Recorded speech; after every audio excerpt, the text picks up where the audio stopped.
Sandur by election ಬಿರುಸಿನ ಮತದಾನ ನಡೀತಾ ಇರುವಂತದನ್ನ ನೋಡ್ತಾ ಇದ್ದೇವೆ. ಈ ತುಕಾರಾಂ ಹಾಗೂ ಕುಟುಂಬದವರು ವೋಟ್ ಮಾಡಿದ್ದಾರೆ.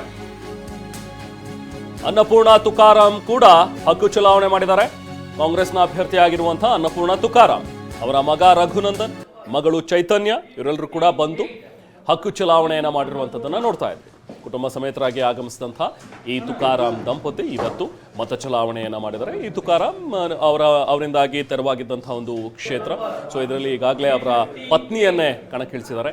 ಸೊ ಹಾಗಾಗಿ ಈ ಬಾರಿ ಮೊದಲ ಬಾರಿಗೆ ಆಯ್ಕೆ ಬಯಸಿ ಅನ್ನಪೂರ್ಣ ತುಕಾರಾಂ ಅವರು ಎಲೆಕ್ಷನ್ ಅಲ್ಲಿ ಕಂಟೆಸ್ಟ್ ಮಾಡಿದ್ದಾರೆ. ಪತ್ನಿಗೆ ಸಾಥ್ ಕೊಟ್ಟಿರುವಂತಹ ಸಂಸದ ಈ ತುಕಾರಾಂ ಜೊತೆಗೆ ಅವರ ಪುತ್ರ ಮತ್ತು ಪುತ್ರಿ ಕೂಡ ಬಂದು ಮತ ಚಲಾವಣೆಯನ್ನ ಮಾಡಿದ್ದಾರೆ. ನಾನು ಮೊದಲೇ ಬಾರಿ ಅಭ್ಯರ್ಥಿಯಾಗಿ ಇಲ್ಲಿ ಮತ ಚಲಾವಣೆ ಮಾಡಿದ್ದೇನೆ. ಎಲ್ಲ ಕಡೆಗೂ ನಮಗೆ ಉತ್ತಮವಾದ ಸ್ಪಂದನೆ ಸಿಕ್ಕಿತ್ತು ಜನರ ಎಲ್ಲ ಕಡೆಯಿಂದನೂ ಕೂಡ.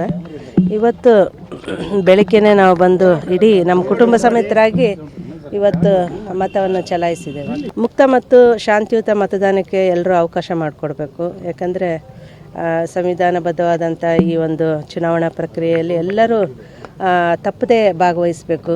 ಹಾಗೆಯೇ ತಮ್ಮ ಹಕ್ಕನ್ನು ತಾವು ಚಲಾಯಿಸಬೇಕು. ಸೂಕ್ತವಾದ ಮತ್ತು ಅಭಿವೃದ್ಧಿಪರವಾದ ಅಭ್ಯರ್ಥಿಗಳಿಗೆ ಆಶೀರ್ವಾದ ಮಾಡಬೇಕಂತೇಳಿ ನಾನು ಕೇಳ್ತೀನಿ. ನಾನು ಮೊದಲೇ ಬಾರಿ ಈಗ ಕುಟುಂಬ ಸಮೇತವಾಗಿ ಈಗ ಮತದಾನ ಮಾಡಿದ್ವಿ.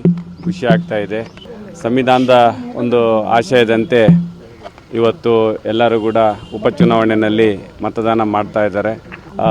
ಎಲ್ಲರಲ್ಲೂ ಕೂಡ ನಾವು ಮನವಿ ಮಾಡಿದ್ವಿ, ಸಂವಿಧಾನದ ವ್ಯವಸ್ಥೆಯಲ್ಲಿ ಯಾರು ಕೂಡ ಮತದಾನದಿಂದ ದೂರ ಉಳಿಬಾರ್ದು, ಎಲ್ಲರೂ ಕೂಡ ಮತದಾನ ಮಾಡಬೇಕು ಅಂತೇಳಿ ತಮ್ಮ ಮೂಲಕ ಇಡೀ ಸಂಡೂರು ಕ್ಷೇತ್ರ